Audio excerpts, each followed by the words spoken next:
te imatou ono lo matou faatuatua o le faatuatua. Ia haleluia te fia sisila mai ia te imatou. Nei a fiafi matou tu inatou mea umalava le i o kalame nei a fiafi e lau faamunianga penga ta whaelangi o lo mafuta mai o matou wainga. Ia il whaasopa ia le anga le o lau fio. Matou wala au nia le nganga pa ia whaatasi mai mo i matou. Au matou ia le matou polo kalame. Haleluia ile nei vaenga o le po. Ona o lo suafa Yesu. Amen.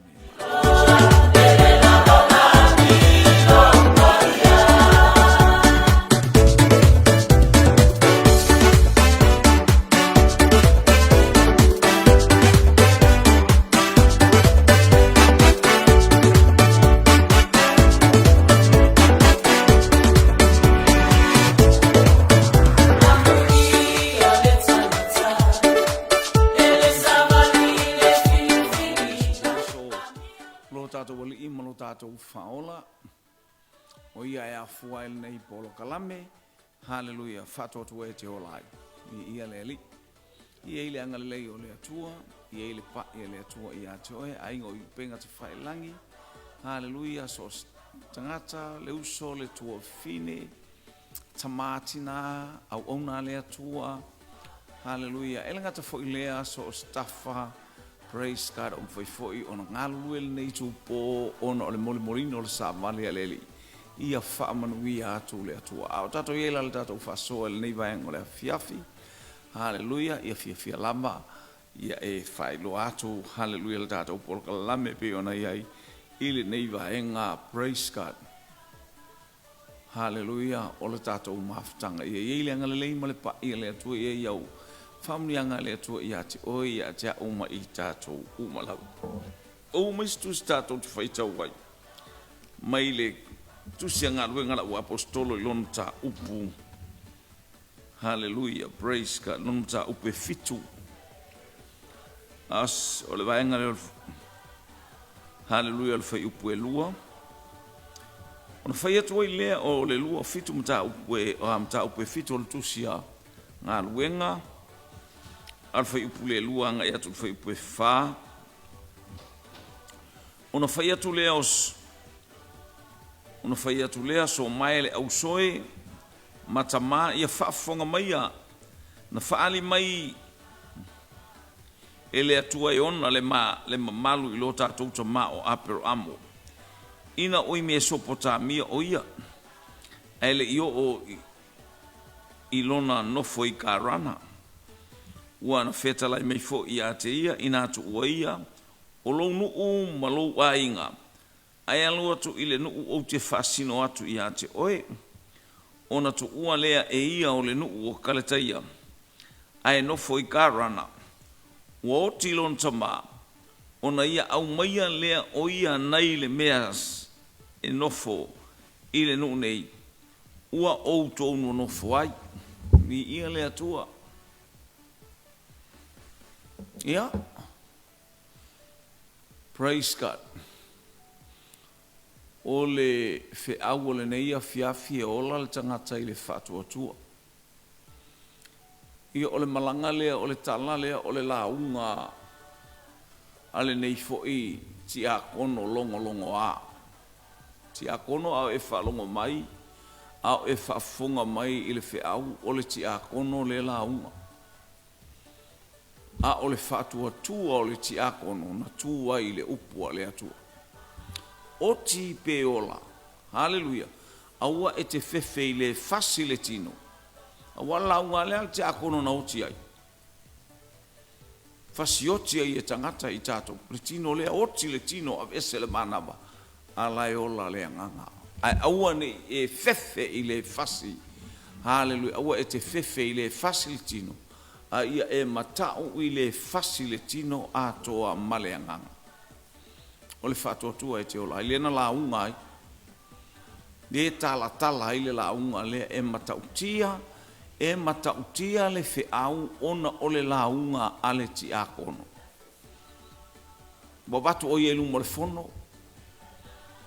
Hallelujah. Halu malo na Faatuatua ua pusa ua mumufa afi le loto tele. aisia wa ba ai wa fataunu uina mea uma na fetalaia Yesu o e faatali Yerusalema se ia faafuina o tou ma faaofuina o tou i le mana tele mai le langi o ai le mana tele o le fioifo o le nganga pa ia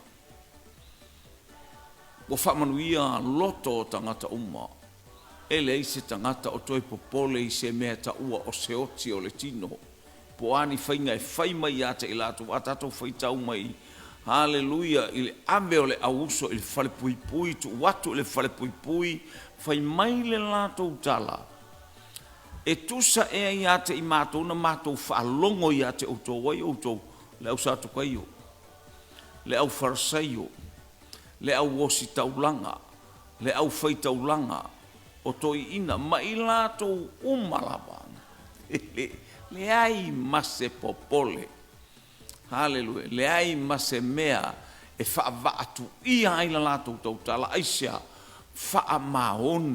whaamaoni le matautia o le atua e ala i a Iesu Keriso le waia au maia ma whaailoa le mana tele o le atua e ala i lona toi tu mai male au wina i fo le anganga pa ia ua sava vali matutua i ma whaiva venga i lima o le au apostol le watala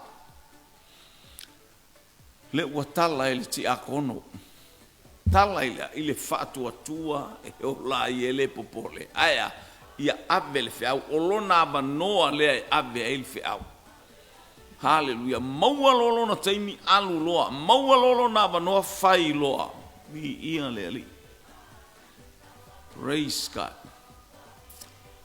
e ingo le Faatuatua matautia e matua matautia haleluia le launga le neiti akono wana tala mai me le loa isi to ina e le loa isi o si taulanga e le loa isi tangata haleluia o le fono a Santerini po le ao leo iutaia i le fono lea e pu lea tangata iutaia ma le lotu tangata iutaia uma o tangata lo lotu ma tanga whapena haleluia a o le pule lea o le fono a Santerini e fitu se fulu tangata iai wana o le tutu ma le sio wa uma fo ina o lato tau fai e fasi Yesu fasa tauro Yesu e o ile au so lewa o maina launga haleluia le nei tangata ava ai tato o le ale me mo le launga ti akono haleluia eva ai e sa longo le ti akono ai faonga ina ile nganga pa ia wa tili ina tupulo na Faatuatua e launga watala mai ele ti akono le vala aua le atua ia apero amo a onofo i Mesopotamia o Mesopotamia i o meia sai ei Papelonia haleluia le ia Iraq ioi praise God le aile ta o Iraq i o nuna haleluia le ngata i le o kaleteia o le mea i Kuwait o le mea na i Kuwait o le mea sa nofo ai tara le ta mau apero amo ia maifo i tupua o ame umana lato fa e pala au lole atua ia apero amo e sau ile nu o inana a mata bala au ile atua ia apero amo tu ulo nu tu ule ainga o lo tama ai alu ile mea u te fasino ia te oi o lo sila fia ile atua le tangata ingo ia apero amo malona o langa nau malona o langa fita lona o langa ngalue malona o langa tautua haleluia o mea umana te whaia sila fia ele atua i tono kaleteia atoa apero amo o saulu sa malinga apero amo malona tama whama ite le lato o mai ono mai le tau mai le nu o karana o le pito le o patana rama po le nu po le aia suria o ina na oti ai le tamao na oti ai tara le tamao apero amo haleluia ona whaawau mai leo le malanga apero amo sau ile nuu na te leiloa pau ale upole atua alu ile nuu o te fasino i ate oi na o savali au vai o le mana onga fo ina i ate oi o le Faatuatua faatoto savali i le faatuatua. E le lo pofe ale mele alu iai. Aia e faatuatua i le atua. O le ale mea ua ia faasino mai o fea fo ile mea fai mai e nofo ai, fea fo ile ainga. Haleluia. E a mata aila na ngaruenga. Le uaru. Faatuatua o apero amula le wata unu ile nu. E tumu i tangata le nu. A le whaalongo le ule o le nu ule na o te fua ina mo oe malau whanau. O le nu ule na o te fua ina mo oe malau whanau. Le i se whanau. A leu whalongo ile le o le nu ule na e whai mo oe malau whanau. Lo wa inga. Faatuatua o apero amo i mea umalawana tau mai. Hallelujah. Ma le upua le atua. E el teimi e te fo i mai ei oe. A o lau whana o lona whao tupulanga. E no nofo ai lau whana ule nu ese. O mea umana whaalongo i ai apero amo. Na faatuatua apero amo. Whaataunu uina e le atua. E oe le oti o lona oe le taulanga le na whaia i lona atana. E oe le taulanga le na wala i le atua i apero. Apero amo. Abe lo watali. O lo watali e to atasi. Ma e alu le nu o moria. Fai e staulanga i atea. Ma e alu usta i apero amo le wala awa le atua. Le asa ufua le asa polkalam. Ea, wa umana fai upu le atua ma apero amo. O lau whanau e manu i ai atunu uma o le laulanga. O so lau whanau e manu i ai atunu uma le laulanga. Ele to atele. To atele le whanau apero amo. I Samaeli. Whanau le si whawhine ina ua maliu i a Sarai. Ai to nofo apero amo i le isi tangata le lopo se au auna i tutonu o lona ai. To e nofo i apero amo. Fine o kia tura. Na mau ai lea fo i olana whanau e to tele tamuitia pe to ono. Hallelujah.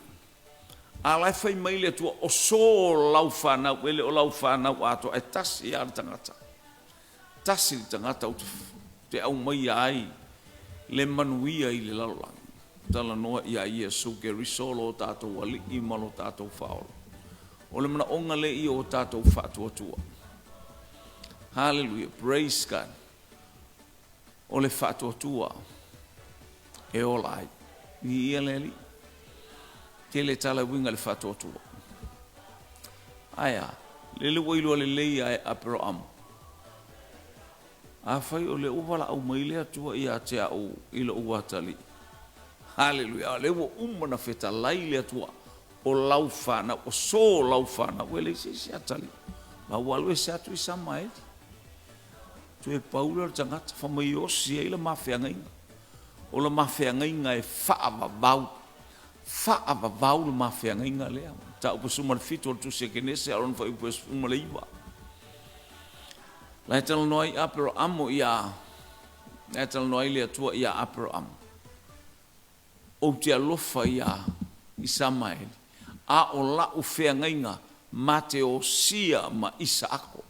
Ele i whanau Isaako. Hallelujah. Lea ua faatuatua apero amo le upo le atua. O lau whanau, e no fopolonga lau whanau. Lo le apero. Ele o til tangata lea. O wa ar tangata lea ta tauna tafe mai ai tangata umai ala. E alu la apero amo malona faatuatua i le atua. I lona talitonu i le atua. Ele ave seina e le atua. Awaia faataun wina. Mea uma e tusa ona vala au mai o lona matai i ate ia. Ona vala au mai o le atua. Hallelujah. Fai mai tusia e peru. Nung ta absumatas fai upe ono. A le ai se faatuatua. E le fia mai le atua. Ata no le faatuatua, ata no le faoltanga. O le ata le na o le faoltanga. Praise God. O le faatuatua tātou te maua. Wan se ia te oe le faatuatua e ala ia Iesu Keriso ua e nofo i le whaolatanga le atua. I le ali. Praise God. Le ala utala fiu o le whaolatanga. O le whaolatanga le ale atua. I oi. Ai whalongo foi. A o i lato umanata lia o ia. O ai le talia. O Iesu Keriso. Ioane long ta ua mua aron whai upe sumalua. A o i lato umanata lia o ia. Iesu Keriso le. Ma Faatuatua I lona suafa. Na ia vatu ia. Ele na o le talia. Langa o tele I tātou o le ata fo I o le talia. Pei se mea fua.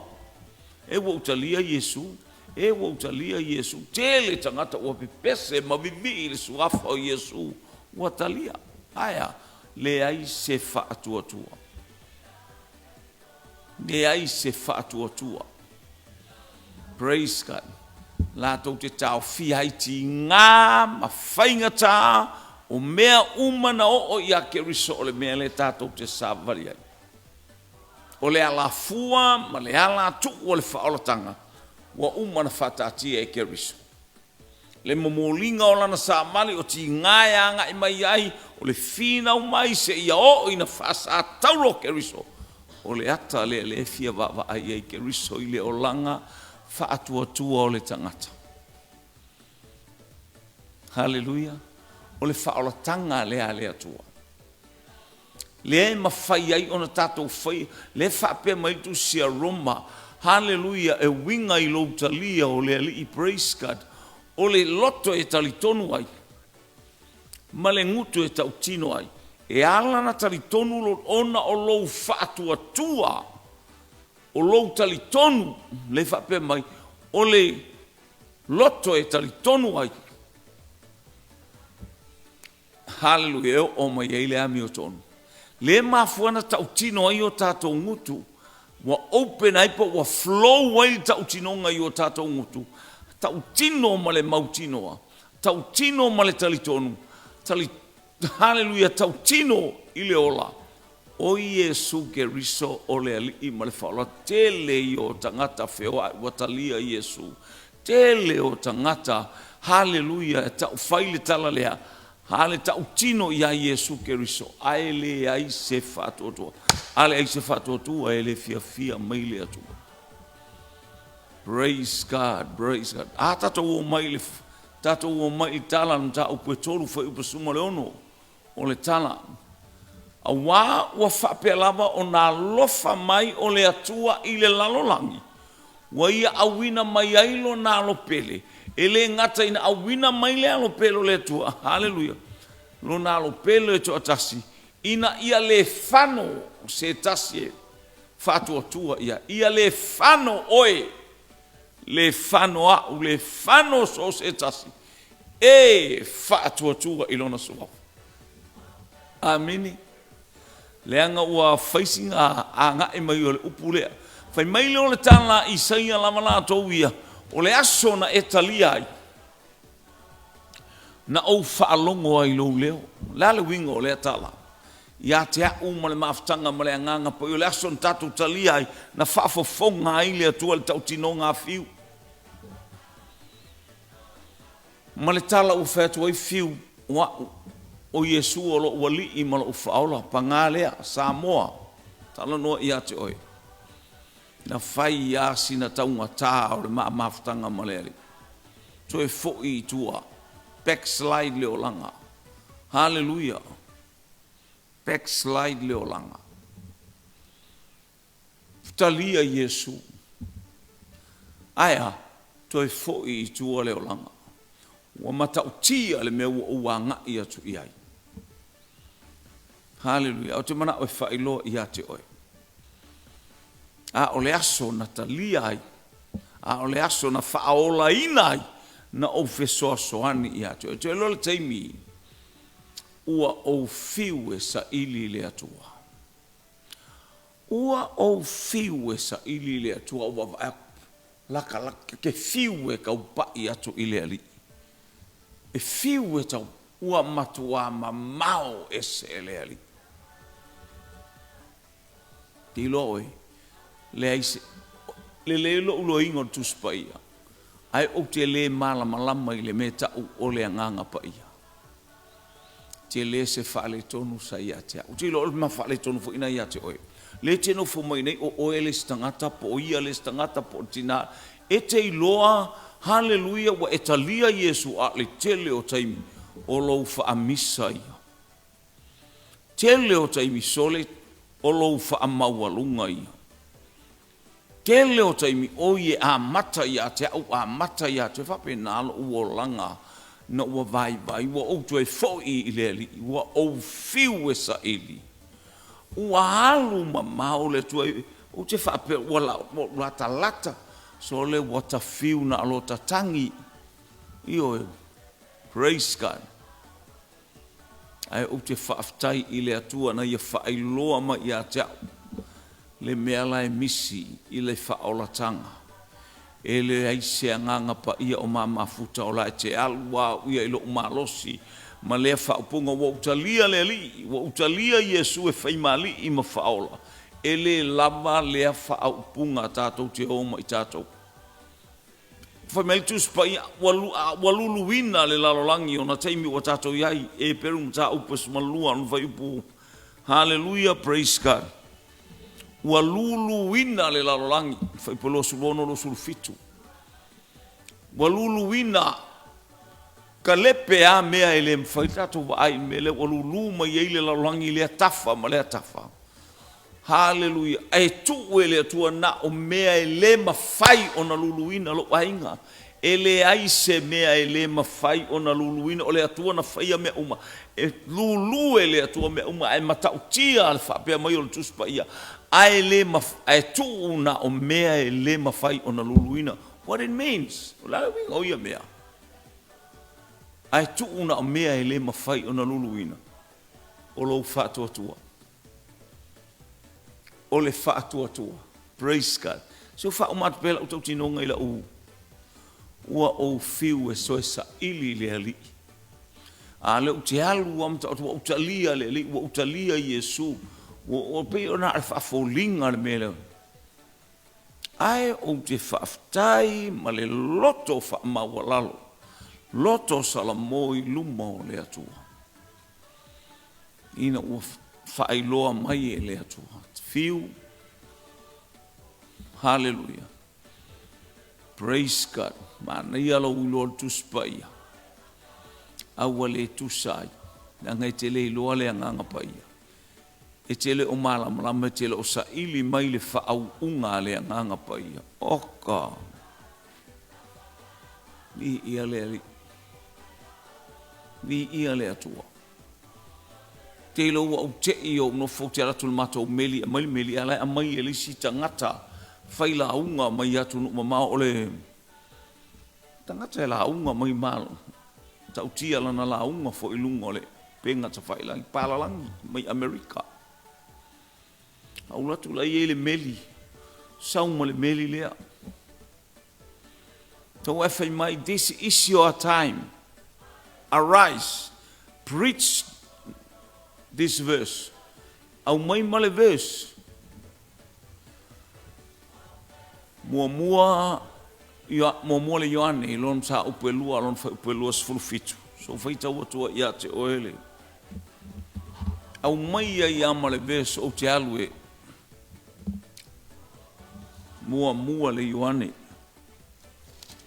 Ma le faa upunga e tusi mai ia el tangata. Tusi mai ia el tangata ia ta. Tūlai. Alu, savali, la unga le upulea. Whalonga le upu. Mua le Ioane mta upelua fai upelua suma le fitu leo te tau fia le upulea. Langa le upuna, ta uma ia te au. Ele tangata o le atua, alu e la unga le upulea. O le whaauina fo'i o te avatu. O le whaauina fo'i wa outou maua mai a te ia. E tū maulea i a te outou. E lea o ngā fo'i o nā o ina atu e se tasi i a te outou.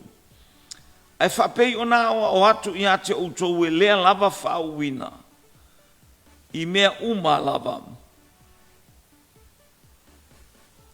e moni fo ile am ai le ai sona pepelo ai le ai sona pepelo fa pe ona o atu fo ia te o ia o tu mau lava ia te le lau ka ko le fa unga i el pepelo a il fa unga pepelo fa pe ona o atu e le fa unga e le ai sona pepelo le fo vers le nga tangata te lo o ena mai lo o wafi filo uloto ma fa au le atua fe so ni mai ana pongi matatalo tu ina atu ile atua fa amala malama le foi upu fa amala malama le tala wa au mai se mea mamao e lana au na praise God ina ia o fataunu ina ia leli no walu o tala pa wale lo lauma se vanga na fo o ile taimi ate o sui mai ai le mo foi ana le abel fi aule ale o tala praise God Samoa a wa fa pela vona lo fo mai o le atua ile lalo lang ia tato umalam wa ia awina mai ai lo nano pele to tasi ina ia le fano se tasi e Faatuatua ia te vai ese al tangata Faatuatua awina mai elo nalo pele ile lalo langi ina ia le fano se tasi o ilato o e Faatuatua ilona suafa hallelujah praise God lona wingo tangata wana talia Yesu ma Faatuatua ilona suafa hallelujah a o ilato uma natalia o ia ma Faatuatua ilona suafa o le atale o le faarotanga o le Faatuatua a le ai se Faatuatua ele fia mai le atua o le Faatuatua le apro amun tatou talanoa i ai le ana ngai mai i Faatuatua o lo natali Faatuatua o lo natali o lai alu hallelujah le tangata e su e mai sona to alua la alu lana au na su e mai sona to alua hallelujah praise God o le Faatuatua fo i o Rebeka na tua ilunga ele iwa ai ya Isaako aya tua ilunga fai ya la pana mai la pana ke lo ai ma ke o a male o le so ka malo ioi o le Faatuatua o Rebeka na tua ilunga pele iwa ai ya Isaako this is my time arise and go na o mai e mal tamalo a o fatali atu le mana mea vi ia leli hallelujah praise God tato iloa mea umala vaire a ingo o ia kopoeano no ile tele o whamanuianga matua Sarah talal tu spaia e whanau e Sarah i lona matua i le malos i o lona Faatuatua na maua i e Sarah se malos i e o ono ai Isaako i le matua o lona soifua i le tauntu e whanau se tangata le taimilea aya ua whanau i le Faatuatua na au mai e le atua e whanau i le tamau Isaako hallelujah aya le Faatuatua o le teine o Maria aya le Faatuatua o Maria peia le Faatuatua o Sarah Faatuatua o Maria hallelujah ele i tafafao ma Iosefa na Paul mea malo Josefa manguia ngaluenga la tu Josefa la to ka muta alu Iosefa mafatia lo na loto le vai me kalo kulimo Maria alu Maria la to fa ile tanga me fa ile to saka ia fa ile na ngau tanga me fa ile na auli ia na vai fo Iosefa ia malo Mary malo galo ia lu ai te foi mai tu efa mai ua to Mary ai ke yako le fa chao Mary la ke yako io e si alo le mai io se fa ke yako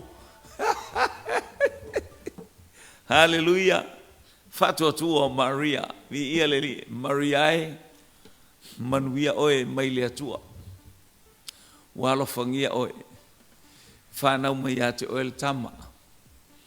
Hallelujah, e moni e te lua le i moe pe te lua ta whao mai Iosefa. La ngat whai fika mai a Iosefa. Ai whanau mai a te oe o le tau pou. O le tau pou na valo ia i Isaia e leo se.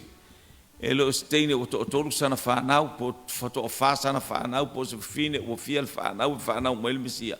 E tō le tau pou, you are the virgin. You are the only virgin that bear Christ. Faatuatua. Faatuatua. Praise God. Sa molo watunu he ano anoa. Tangata umana ui mai le pelu.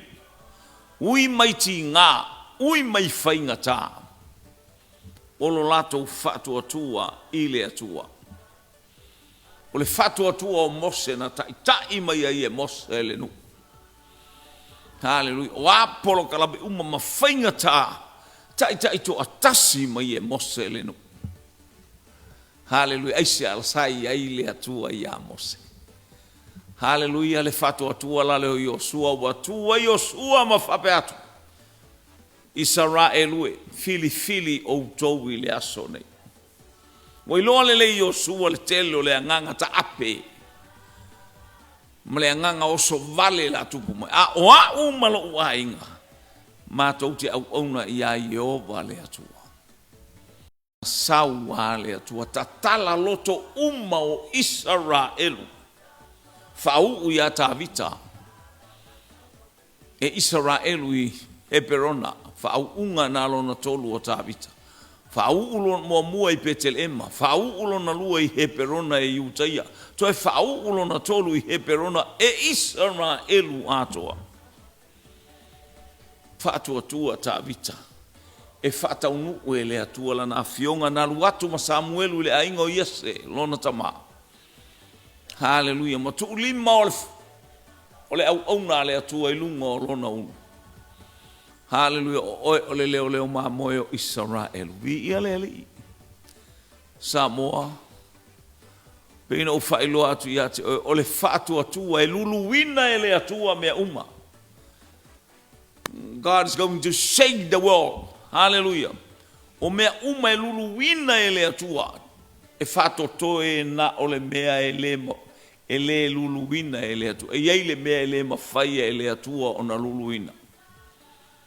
Hallelujah. Langa umanga promise le atua. A le aise whatotoa e le fia mai le atua.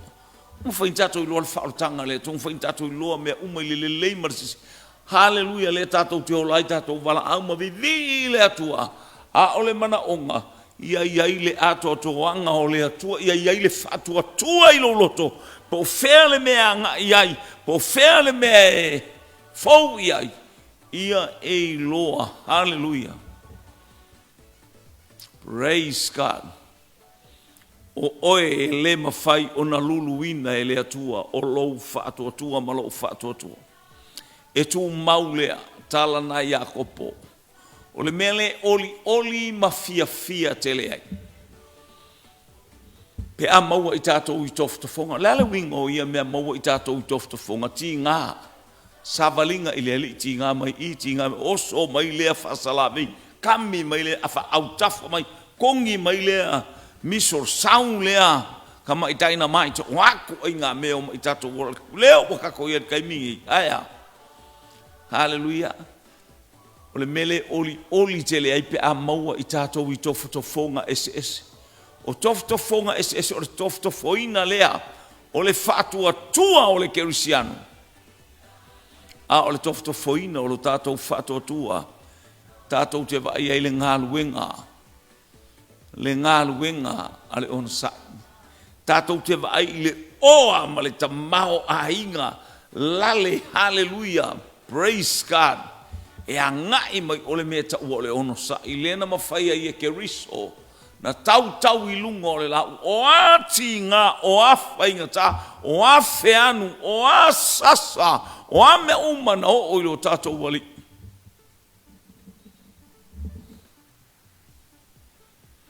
Whamaua lalo ia. Tala Filipi. Ua le manatu ai o ia lona tūlanga atua. au fa mau lalo te isi oi fa mai woi in fa sasarina wa tau la au o le tau o le tangata a pango ta aya fa mau lalo ke riso ina ia au le taulanga wana saunia o le ata haleluia o le atua faatuatua o lona finangalo ia faia e lana whanau praise God ia o tatou faia ia mea uma ina ia o tatou iai manuia o le atua i le tino i le mafaufau ai sili le anganga ta ia i tatou matoftofonga ese o le ata haleluia o fita mawhainga ta aua tau te ofo i le toftofonga e pei o le afi pei ar sunuina i le afi aua tau te ofo aia le asawa il faatuatua na tutu wai tamaiti sataraka me sako ma apiteniko tutu ilo lato faatuatua i tutonu le afi te il tamalo ova ia dune kane sasole ko nginga ar ko kolua rale tu mai malto atasi fa fena ilo e ne kane so ole ape for le alo le atu a mene va mai pe falling mai ole alo le atu a le tala farao haleluia ino mo fa matala ele pango tale o Josefa lana miti o ai se tasi na ofisili farao ole ala fa fena tu maule melea haleluia mamaua ia se fa moi ola o ai kupito ina ia awane yonge a ia tu mau fa manu yanga le tua i lunga ai kupito fa mai Josefa fili ele tu puseta ngata poto makauri a poko ele yama se poko kangakaia fua moa aya na ole tama ia ile faatuatua na ole tama na te loa o mea uma le manuia ai faatuatua lona loto i le atua na ia faia le tala mai le atua tau tala i lona ngutu fai ia farao sa ili se tasi ai fai atua ame le atua le mafaufau ia farao o ai la seisi o le na sua atu nei fa matalanga le mite fua moa le seisi au noa lama oe ua iai le nganga o le atua o upuaia le tautala hei te tau o farao o se ua iai le nganga o le atua o ai atusa maratama le ua iai le nganga o le atua ai whamaine pukanesa ele na ave ei tonu ole na ave tonu ole afi tangata na arto tolu ala uto fa mai tangata fallinga mai ole alo le atua le faatuatua haleluia e manuia ili tangata na manuia le vaai ne pukanesa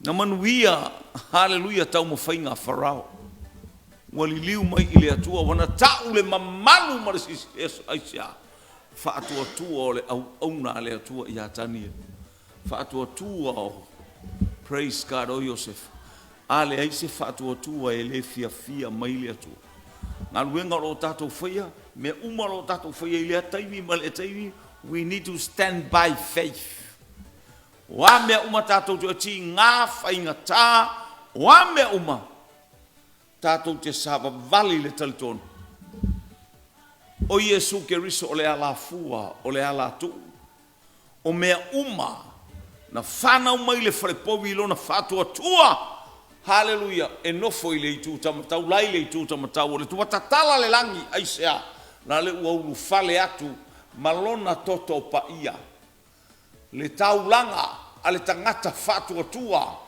haleluia e mama ma le ato atoa wana sau-sauina le langi wa tatala le langi fai mailo le tala le tusi pa ia sewa ia le kia tavita haleluia praise God ele mafaina tatala e seisi praise God ele mafai foi ona ele mafai foi ona tapuni e setas a tatala ele mfai tapuni a tapuni ele mfai tatala famanuia le atua ia te oil ne ia fiafi ma na watu le atua ia na famanuia haleluia faatuatua e ola ai ona o Yesu amene amene amene